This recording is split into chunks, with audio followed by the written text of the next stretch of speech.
mabilis na nagbabago ang ating buhay dahil sa teknolohiya, mas mabuting mag-tech ka muna. Pero teka muna, sandali, bago kayo mag-click, mag-like o mag-share, dapat merong extra care. Ako po si Mon Esberto and welcome sa isa na namang episode ng ating programang Tech Ka Muna. Tayo po ay napapanood ng live sa 1PH Signal TV Channel 1 and we can also be seen live and on demand sa Facebook page and YouTube channel of 1PH. Okay mga kapatid, magandang gabi po sa inyo lahat pero ay nako, hindi bang init ngayong hindi ba mga araw na ito. Maraming lugar sa Pilipinas, lalo doon sa may bandang norte, Pangasinan, mga areas na yun, nagre-register po ng init index of about 40 plus, sometimes 50 degrees centigrade. Talagang mainit itong summer na ito. Well, so lahat tayo gusto maghalo-halo, gusto mag-aircon, mag-electric fan, no? Pero alam mo mga kapatid, may seryosong bagay talaga dito sa init na ito. It's just a reminder to all of us. No? At meron talaga tayong problema ng climate change, no? And the rise in temperatures is something that we really have to deal with.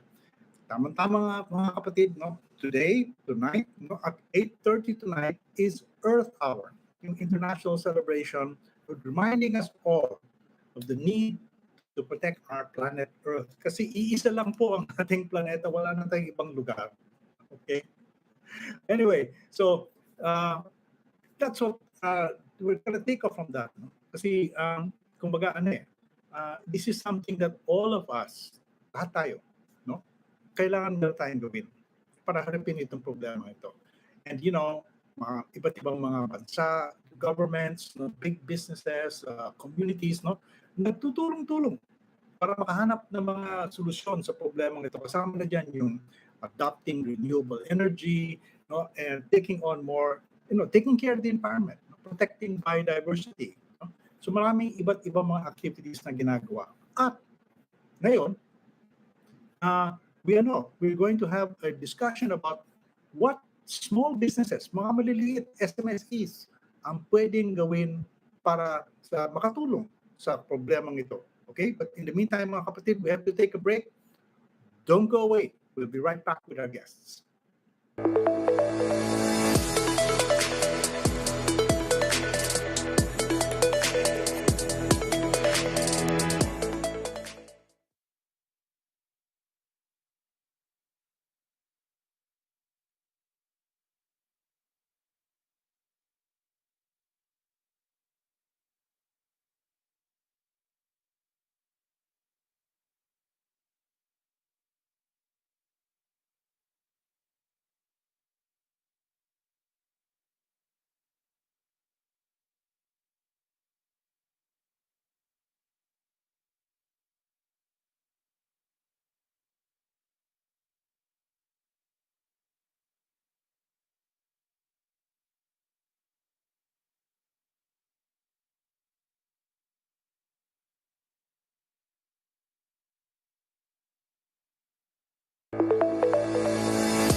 We're back mga kapatid, tuloy tayo sa ating usapan tungkol sa paano ba ang mga maliliit na negosyo, hindi lang yung mga malalaki, yung mga maliliit na negosyo, ano bang pwede nilang gawin to adopt sustainable practices sa kanilang mga negosyo, gawing bahagi ito sa kanilang ginagawa araw-araw.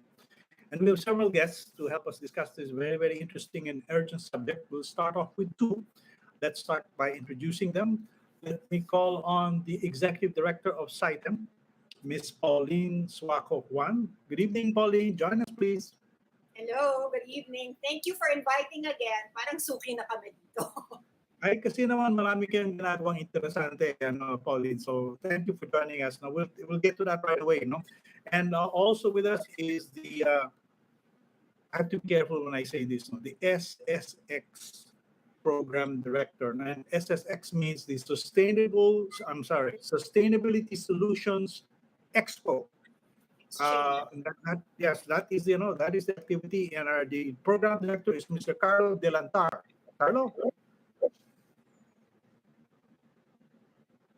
Carlo, among audio nawa man. Sorry, here you go. Hi, good evening. Hi, Mon. Thanks for having me. Ay, dagan salamat. Thank you also for joining us, Carlo. Carlo, understand, nasa Cebu ka ron? Yes, sir. In the midst of Earth Hour in a couple of minutes, so this is a very special episode for all of us. Okay. Let's go straight to our subject. No? Kasi understand, no? Kakatapos lang nitong Sustainability Solutions Expo that was held by SITEM specifically for small and medium scale enterprises. No? So, Pauline, how did it go? I think you just finished it yesterday. It's a 3-day expo. Yes, we had, it was a 3-day expo, no? From March 23 to 25.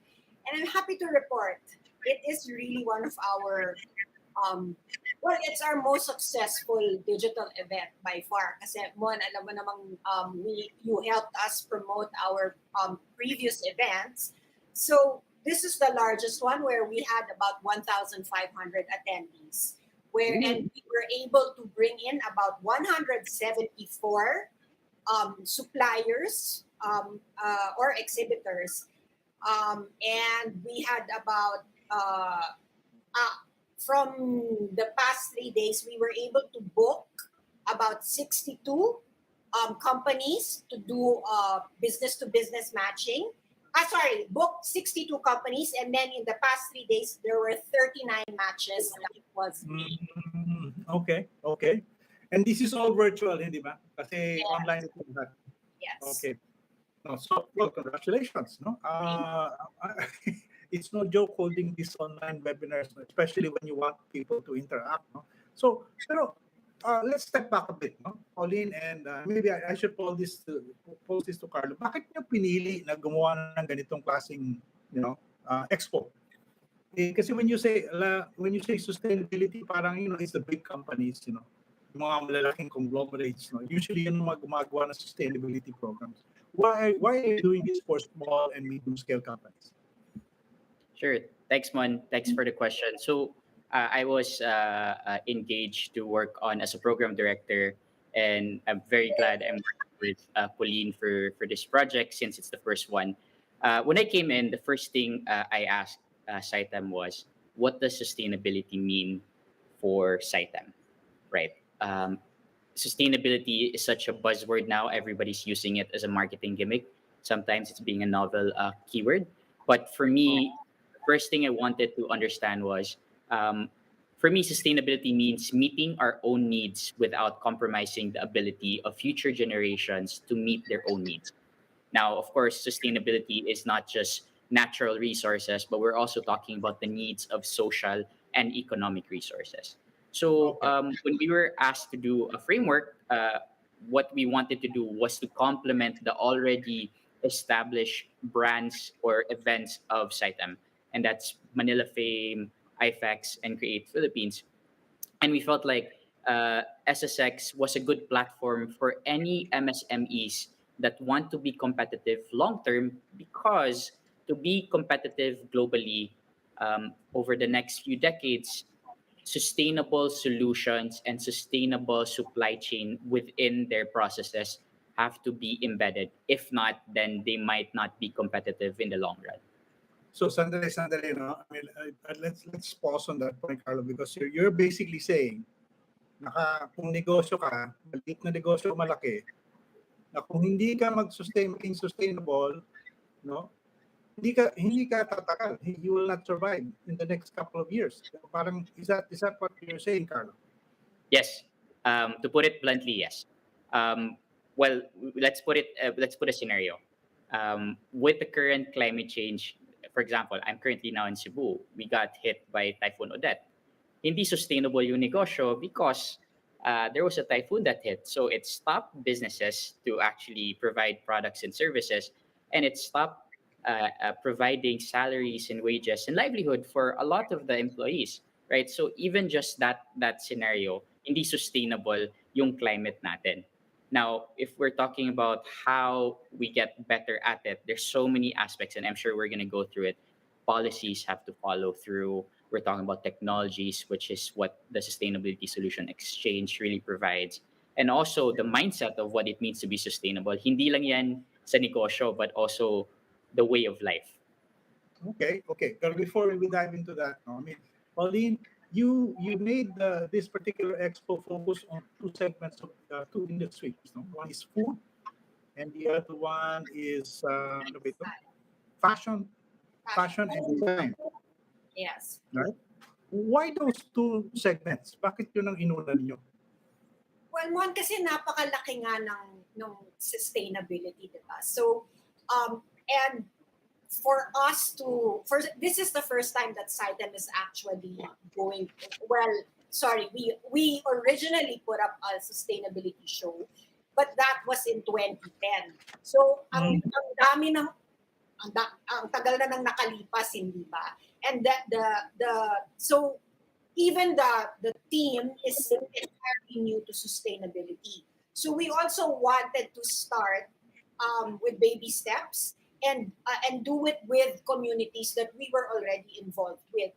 Okay. So kaya siya food at saka home fashion and lifestyle because of our work with IFEX Philippines, which is our food trade show, and the food MSMEs that we serve there, and Manila Fame, which is our fashion and lifestyle brands.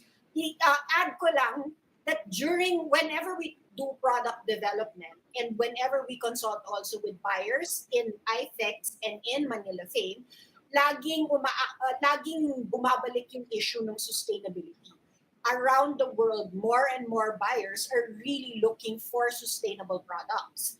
So, we were thinking, particularly in IFEX, hindi ba? Kasi ang tagal din mag-develop ng products, lalo na with the sustainability, with the certifications that we need. So we were thinking, kung mag-product dev lang din tayo, edi kailangan sustainable na, di ba? Because the next generation, particularly millennials or younger, my kids who are still in high school, they're the ones who always say, "Mom, bakit may single-use plastic dyan?" Or even when Carlo was asking us to take a look at Project Drawdown or several other capacity building webinars, my kids will say, we already know all of that. So they really are going to be demanding these things once they come of age and once they have the purchasing power. So kailangan ang ating mga MSMEs ready na. And we wanted to start it with the communities, as I was saying, that we already cater to. But the ambition is really to extend this to other, to a more general audience for sustainability and to So go Pauline, to that sector. Pauline, in answering that question, meron kang lesson number 2 na sinabi na ang mga negosyo in the future, ang kaharapin nila mga market, yung mga buyers at customers nila, mga woke na. Correct. No? Medyo yung mga taong sensitive na sila na, sandali, bakit ang dami-dami mong plastic at single-use plastic na ginagamit? No? O yung pagkain mo ay napakagastos sa mga sa pag using up resources in order to make this particular kind of food. Ganun na ang magiging buyers mo in the future. Okay? Lalo na pag may purchasing power na yung mga tao. Okay, but can you give us examples, Carlo? Okay, you focused on the food and the design and fashion industry, no? I mean, because number one, this is a background, mga kapatid, no? If you read up, Google nyo ito, ang daming wastage, maraming sa food industry at saka sa fashion industry, maraming hindi magandang nangyayari in terms of pollution, in terms of waste of different materials, etc. No? Okay, pero focusing on those two industries, for your conference, can you give us a general idea or specific examples? O sige, ano kung pwedeng gawin ng isang food business? What can a food business do? A small scale, MSME food business do in terms of adapting a sustainable practice sa kanyang negosyo? Can you give us examples? Sure. Okay. So, Mon, I'm gonna take a step back and especially for the listeners, why it is important. Now we're transitioning towards what we call the circular economy. So circular economy is a modern, clean out version of what sustainability means. So there are only three principles. The first one is uh, designing out waste and pollution. That's the first one. The second part is keeping materials and products in use. And lastly, regenerate natural systems. Now, all you need is to remember all these three principles and apply it towards your MSME, whether your food or lifestyle. Now, going back to your question, what does that look like for food? So kung negosyo mo pagkain, we want to look through the supply chain. That's what we call the systemic view, no? So we want to zoom out, take a step back and say, okay, saan galing yung ingredients natin? Paano binabalot yung pagkain natin? Uh, what energy or what type of fuel do we use to cook it and how much do we prepare? How much waste do we actually produce? All these Mm. questions really provide an idea of how sustainable a company is, right? Because as we know, waste is considered a cost. And Mm. when there is a cost of unutilized, unrealized gains for a business, there is a motivation to make it better. So there is a motivation for that. Plus, what Edie Pauline was saying, na the demand is going towards sustainable brands or companies because that will be looked for. So yun. Now, if we're talking about examples of food, there are different ways of looking at it. No, as we know, the agricultural food industry contributes 33 or 30 to 35% of the total carbon emissions in the world. No, what does that mean? Inefficient yung food supply chain natin, right? So from sourcing it, from the trading all the way to our tables, maraming mga wastages because it's decentralized, and also in terms of the transparency of where it comes, maraming mga different aspects that needs to change. So that's the food. Now yung lifestyle, there's so many aspects of it. No, we're talking about fashion, we're talking about furniture, we're talking about construction, and so on and Mm. so forth. It's the same thing. I'm gonna be like talking the same thing, but it's really a supply chain. Where do we find better materials? Where do we find better processors and manufacturers? And we want to make sure they serve the needs and demand of the current consumer, especially in the future side. Okay. Pero okay. Parang ang bigat ng tanong ngayon na sinasabi mo, Carlo. And let's bring Pauline into this discussion as well. No? Supply chain. No? Ah, naintindihan ba ng mga MSMEs yung ganung klaseng framework? I mean, how do they react when you start talking like that, Pauline? I mean, you just finished your no, this conference. How do they react dun sa mga ganitong klaseng points ni Carlo? I think yung supply chain nga yung unang-una nilang concern. Actually, for many years now, we've been broaching the idea of sustainability to our MSMEs nga in IFEX and in Manila Bay. The number one question is, okay, I want to try to start becoming sustainable, pero paano? Oo nga. Hindi kaming binabalikan nung tanong na yon. And so that led us to establish SSX, which is the Sustainability Solutions Exchange. It's this digital event that aims to connect suppliers and buyers. But kasabay nito, we also launched a website, which is sustainability.ph. And on this website, ang aming goal or ang layunin talaga doon is to be able to aggregate all the information and the news globally, but also to provide a directory so that the sourcing experience or the sourcing for sustainable processes technology Okay. Okay. is in one website, di ba? So para dumali yung process ng mga MSME patungo sa a more circular thinking or mindset, minabuti na namin i-collate siya sa isang digital platform. So parang ang ginagawa nyo, Pauline at Carlo, one of the things you're trying to do now is to connect people, no?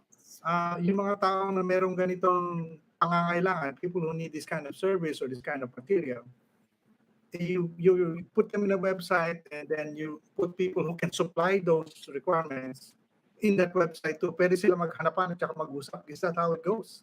Yes. Okay, so well, is that what you meant earlier, Pauline, yung sinabi mong na was it 39 or 30 something na you're able to connect Yeah. Well, in the digital event kasi you're able to message each other directly, and we also have a business a B2B business to business matching concierge. So Okay. we're able to do that for suppliers who are looking for a buyer, and buyers who are looking for let's say plant-based meat. Tama ba yung sabi? Oo. So, ganon, di ba? Um, and so, the numbers that I said earlier, yun yung matches that we were able to make. And we hope that as the months go by, and as people find out about SSX, mas marami pang mag-contact sa amin to be able to facilitate this business-to-business matching. So, Pauline, Carlo, what you're saying is that this website will continue to operate. Yes. Okay. 365 days of the year. Hindi lang siya... Kahit wala kang webinar, tuloy-tuloy itong usapan na ito. Ganun ba yun?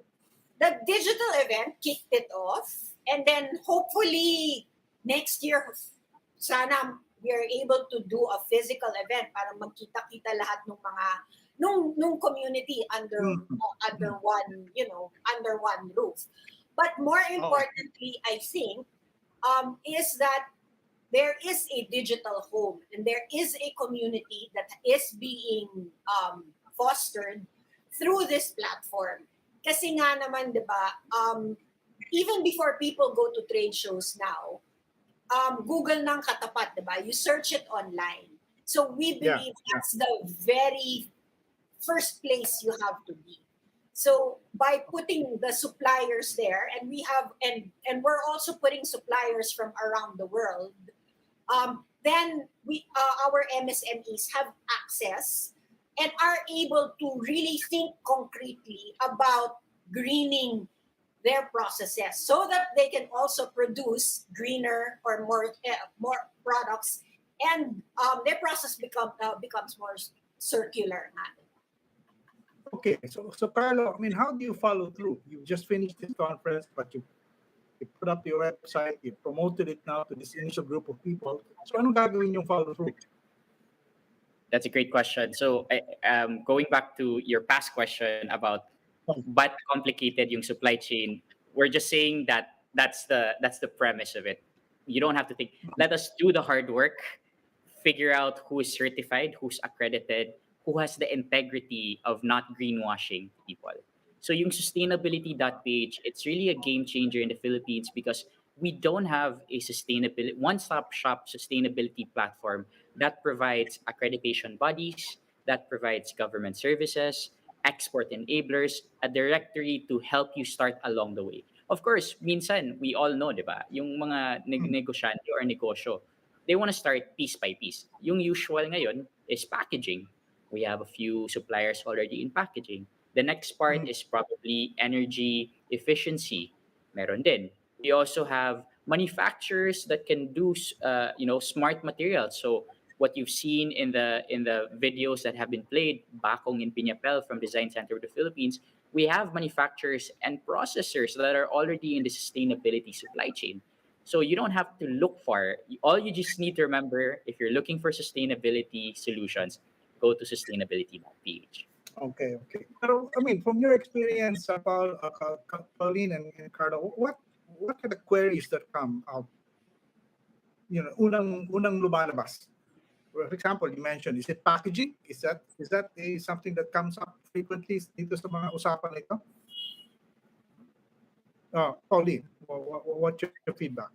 Well, for food, and actually even for fashion and home, it's really packaging kasi nga, 'di ba, in lalo na in F&B, uh, Mm.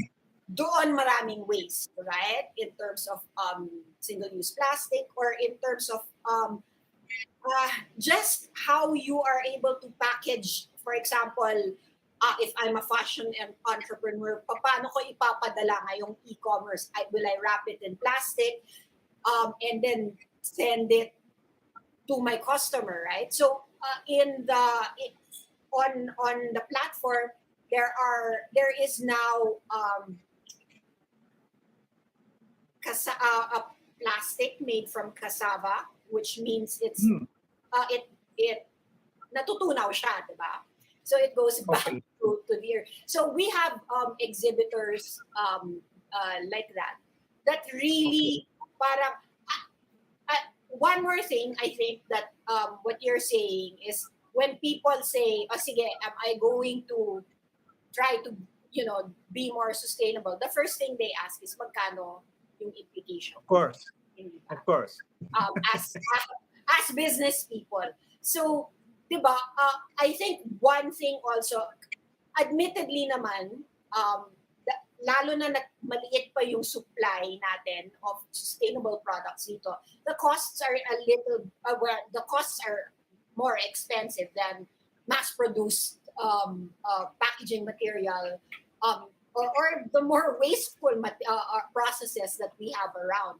But that is why it is imperative for us to get to try to convince more people to practice a more sustainable lifestyle, because the numbers will eventually, diba? The numbers will eventually help us, and then it will turn the tide. Carlo, what's Okay. it called in Project Drawdown, diba? Yung parang there's a tipping point, and Yeah. then and we need to get to that tipping point, diba? So kaya patuloy, we need to keep talking about it. We need to keep showing solutions and ways to do things better, so that more and more people, little by little, will eventually, change their behavior, change their ways. Okay, talking of tipping point, we just reached a tipping point. We have to take a break now. Okay. But then Pauline and Carlo, don't go away. We'll bring you back later on the program to answer questions from our audience. But in the meantime, mga kapatid, no, we'll take a break. Huwag po kayong malis.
And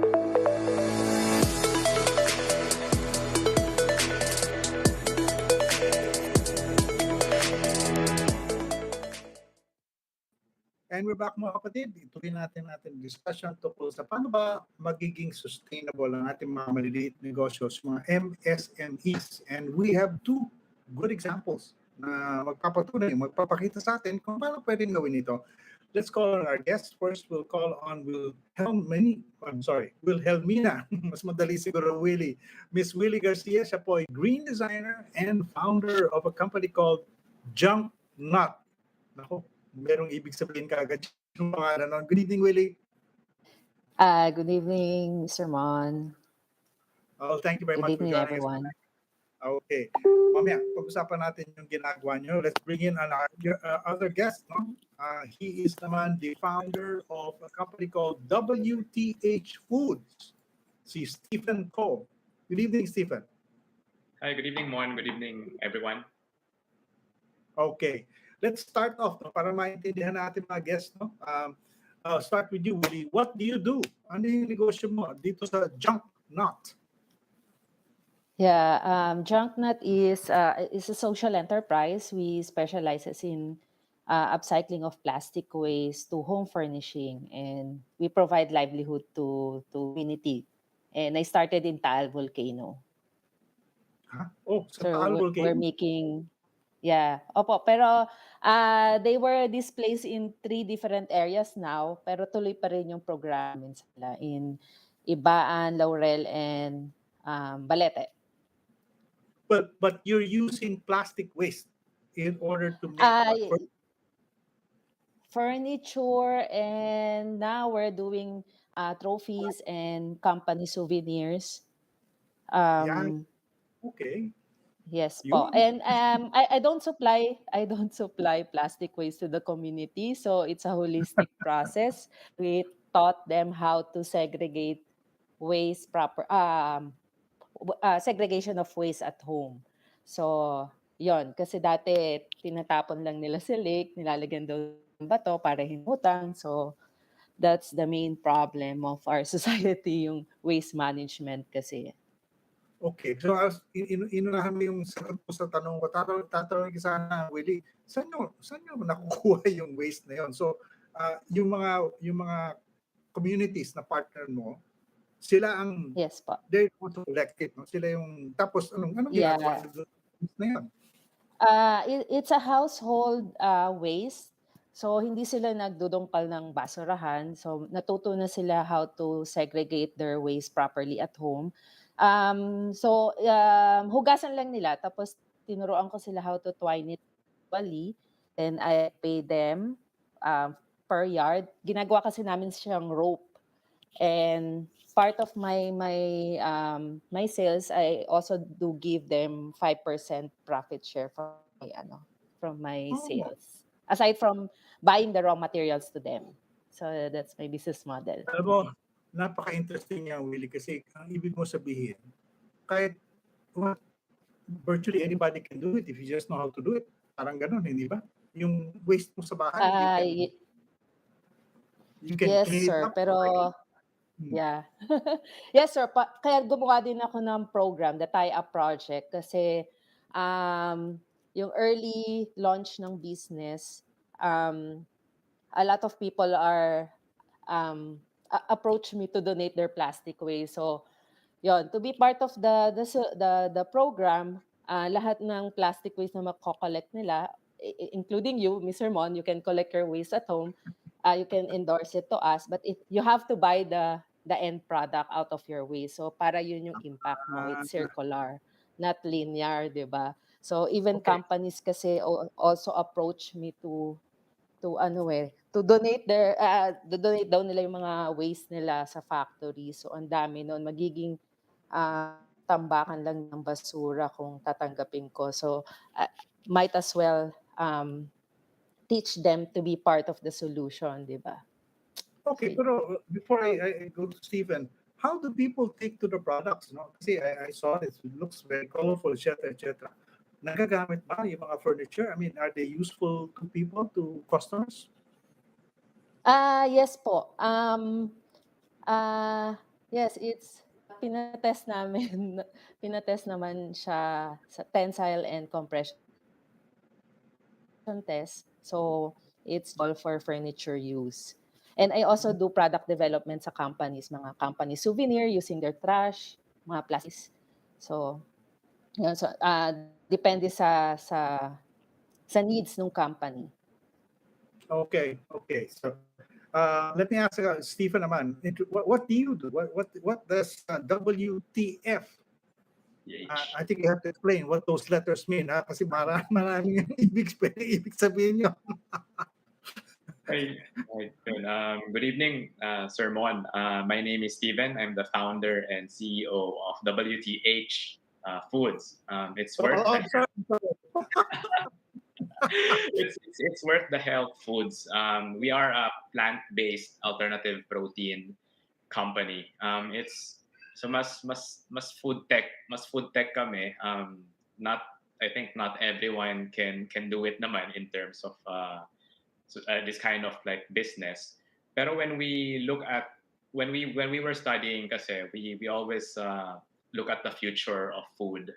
Tapos this is quite important kasi while population Wow, will grow. Sorry. sarap nito. Ayo. While our population will grow by 35% by 2050 to 10 billion, experts predict that we have to increase our protein production by 70%. And that means doubling our crops, yung production, to feed the animals to make it into meat. Yung sa amin naman, so mas food tech yung sa amin na how do we skip the animals for sustainability, for animal welfare, for the planet? Now we skip the animals and then get plant-based proteins diretso na sa tao. So yun yung and the interesting thing as well is yung biggest killers ng the world is cardiovascular diseases, like heart diseases and cancer. So kahit may COVID, pang-tatlo, pang-apat lang yung COVID. And most of cardiovascular diseases and cancers are actually nutrition related. Ito yung sobra nating pagkain ng red meat and animal-based meat. So interestingly, the healthiest diets are also the most sustainable. So that's where we are. Okay. Yung pinakita kanina mga pictures of, can you show that again, guys? Yung mga yung iba-ibang klaseng meat, ang sarap ng itsura yan, no? Shredded meat. Ano ito? What is this made of? So yung sa WTH products, that those are made of jackfruit. So may jackfruit base for textures, may mongo bean, may mung bean base din kami. Yan, yung ground meat namin, mongo based yan. And then we also use seaweeds and we're experimenting with microalgae. So yun yung, we also use soy and wheat proteins to add texture and nutrition. And okay, is this something that you sell online, or do you have a food stop? May restaurant ba kayo, or is this something that you supply restaurants? How do you conduct your business in that regard? So we have developed yung ngayon mas affordable na namin na soy-based sausage. Tapos binebenta namin, we partnered with Ate Rica Baksilog. So ano sila, like baksilog yan, bacon, silog. Pero sinusuplayan namin ng plant-based sausage namin. So for this is sana magtuloy-tuloy na, pero ngayon for Lent, since Catholic country, so yung meatless Lent season, swak din siya. So yun yung soft launch namin, yung sa sausage namin. But for the other products, we sell it online, we sell it in other specialty retail stores as well. Okay, yung gimmick mo, Stephen, ang tawag nito, you can stick to your Lenten Yes. Na hindi ka kumakain ng karne. Yes. Kahit kumakain ka ng ground beef, yun pala hindi naman karne dahil jackfruit ang pwede pala yan. Papasayan. Parang, sandali, did I commit a sin or not? Anyway, sige. Pero let's bring Willie back into the conversation as well. No? Guys, kasi ang perception o tingin ng mga tao, I mean, friends of mine, for example, itong mga ginagawa ninyo, parang specialty line. Yan, no? It's not something that not yet mainstream, no? But where do you see things going? Mas marami bang taong gagawa ng ganitong klaseng negosyo? Or is this something that's really just for a few guys like you? Willie, what do you think? Is there more space to Ah, support businesses? O mas marami bang tao? Or mahirap ba masyado itong negosyong ganito? actually, sir, ngayon may awareness na on upcycling of plastic waste, and we need more upcyclers because of ang daming basura every day.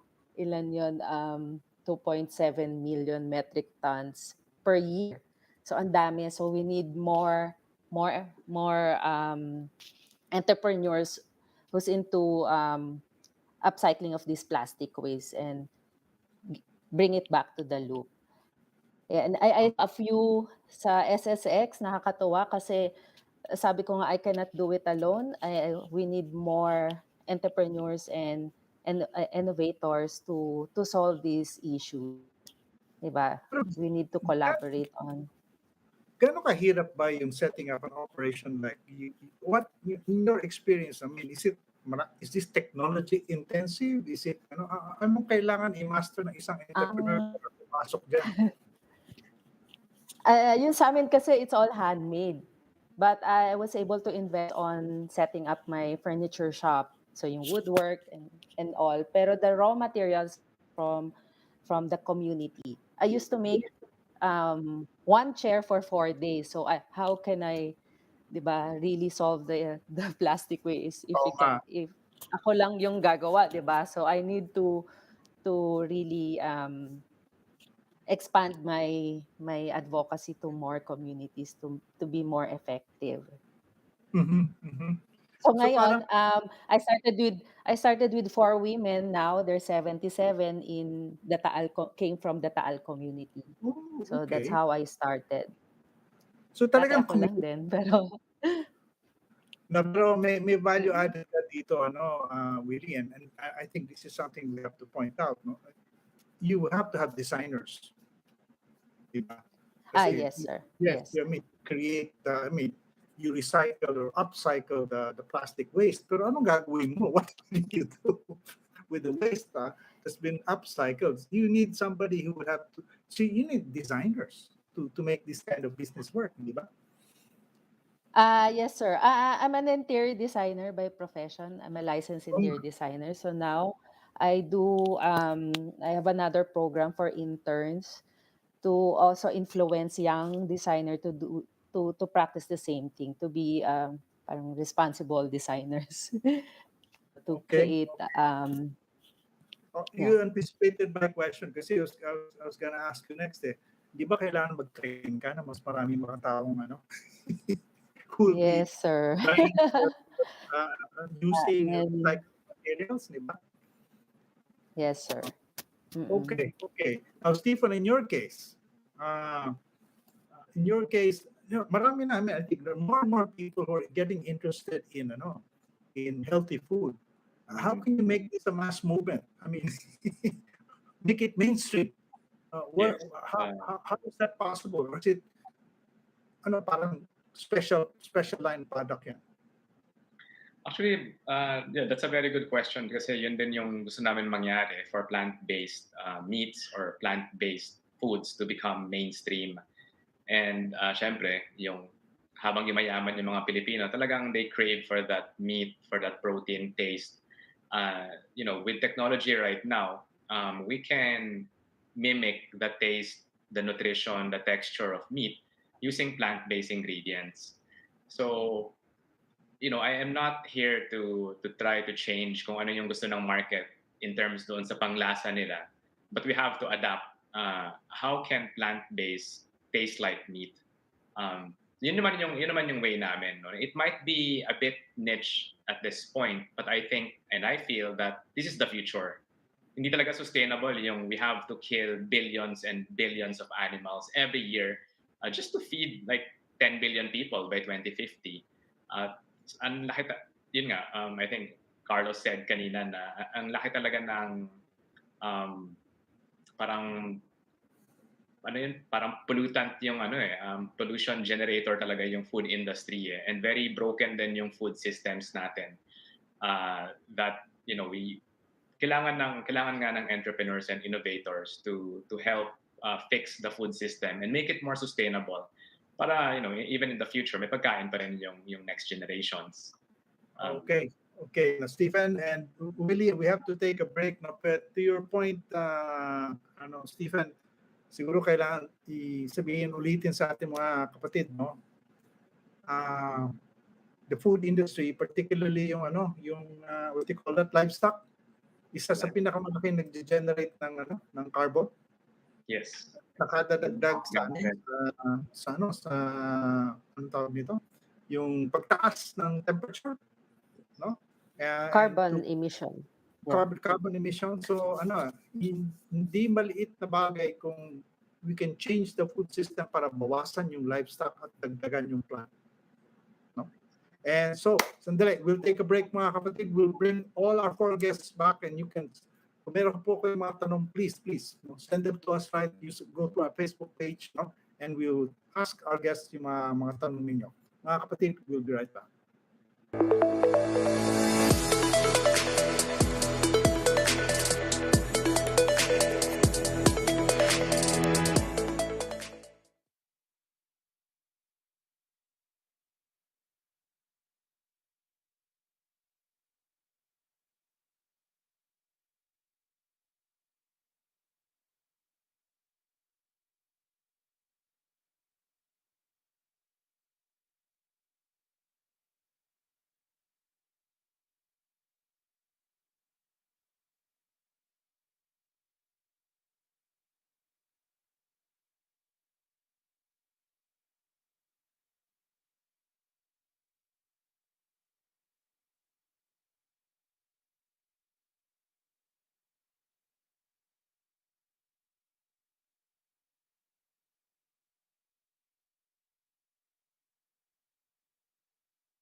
Welcome back, and we're now going to bring back our 4 guests, no, for this particular episode. Let's bring them back. Si Pauline Suaco Juan, SITM Executive Director, and Carlo De La Tar, the SSX Program Director. And with us also is Willie Garcia, a green designer and founder of Jump Knot, and Stephen, co-founder of WTH. Baka magkamali na naman uli ako. WTH Foods. Okay? Now we're starting to get questions from our audience. Okay? Ito, siguro, Pauline, this should go to you first. No? This is a fundamental, kumbaga, existential question sa mga usapin na ito. From Raymond Gulapang, paano bang masasabing sustainable ang isang negosyo? For example, marami ng mga negosyong ngayon na nag-shift to more environmental friendly na packaging. Pero on the other hand, marami silang waste products. So, what can you say to that, Pauline? Oops, your audio. It's a continuous process, di ba? Kasi once you begin the sustainable journey, isa-isa yan di ba?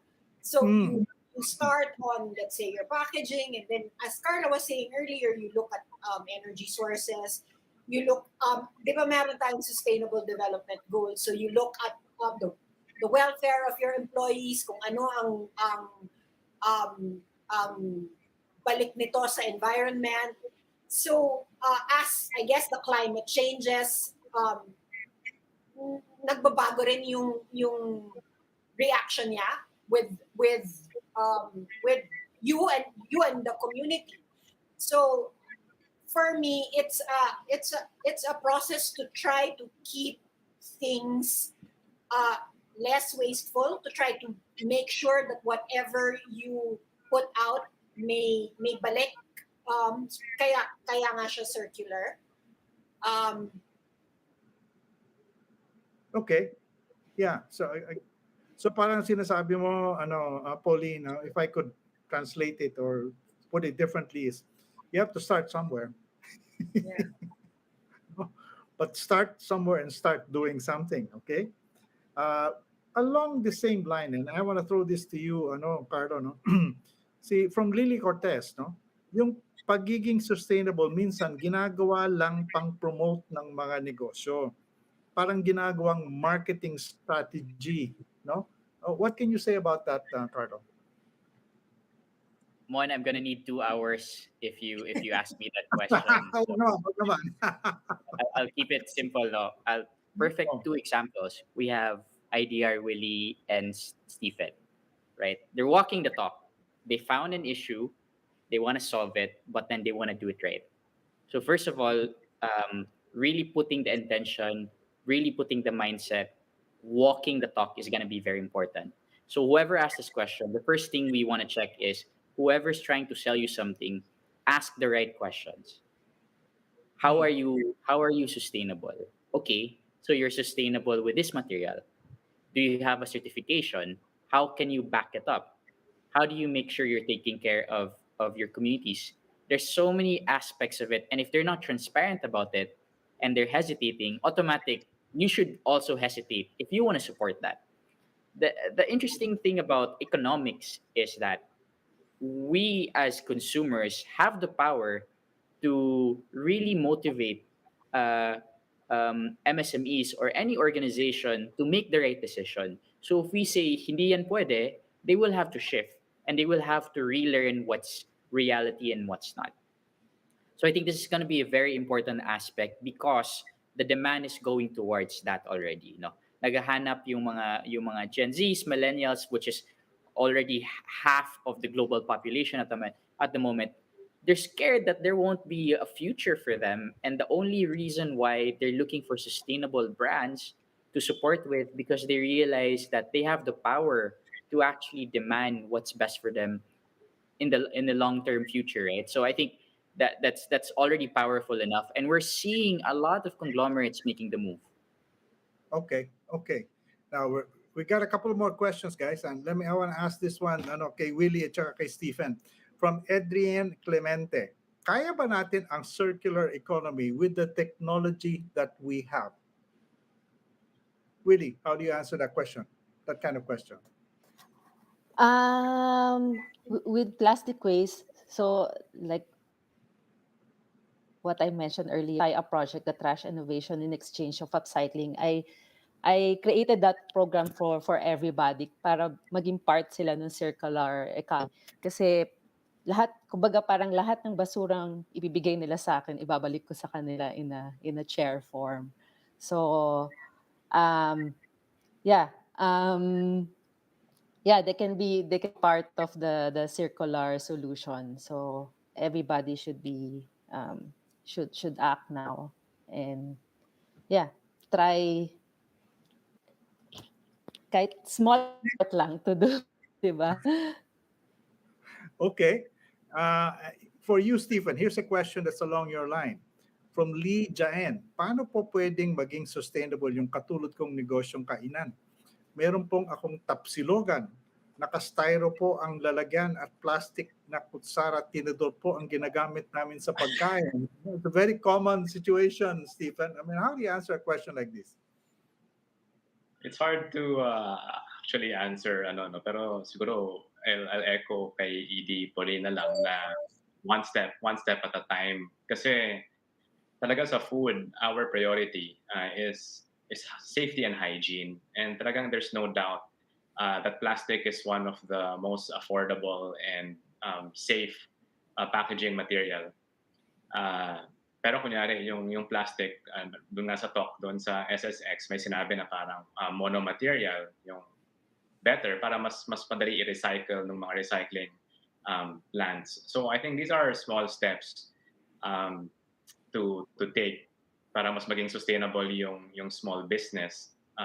Pero Mahirap nga sagutin talaga yan. And one step at a time, I think.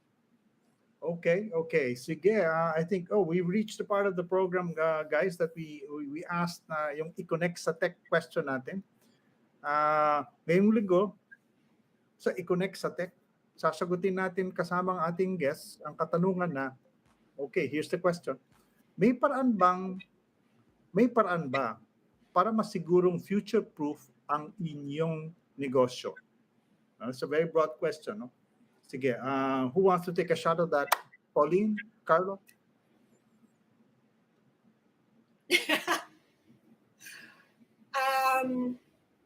I think para i-future-proof ang negosyo, you really have to keep an open mind. And you have to look at,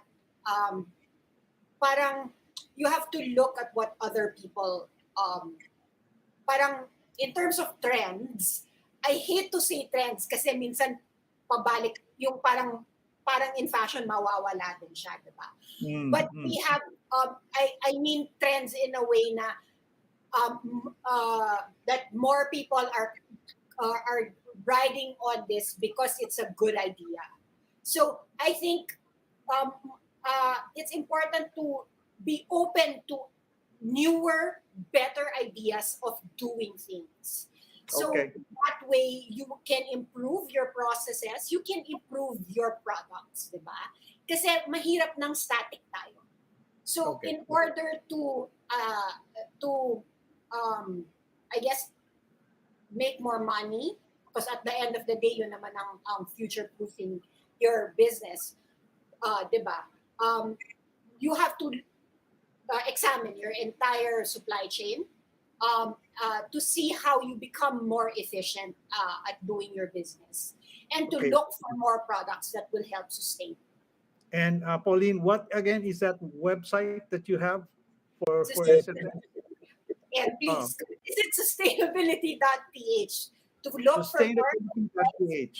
Okay, yes. Mga kapatid, watch out. Go to that. If you're interested in this, go to that website. And Stephen and Willie, and you want to add some words on that point? How do you prove? Paano nyo future-proof ang inyong negosyo? Ano ba? How do you plan to do it, Stephen? For me, the tech is there. The tech will always be the tech, diba? Pero ang nagpapatakbo pa rin ng negosyo is yung mga tao sa loob niya, the leaders inside the business. And I think sustainability starts from the top.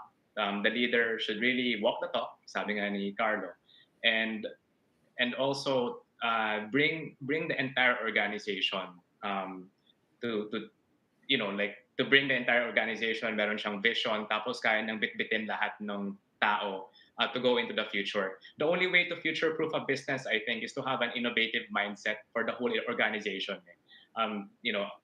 Having all the tech in the world cannot replace human beings running organizations. So, yun, tama. Nasa mindset, nasa paradigm, nasa point of view ng leaders in the business and the entire business structure to be future-proof.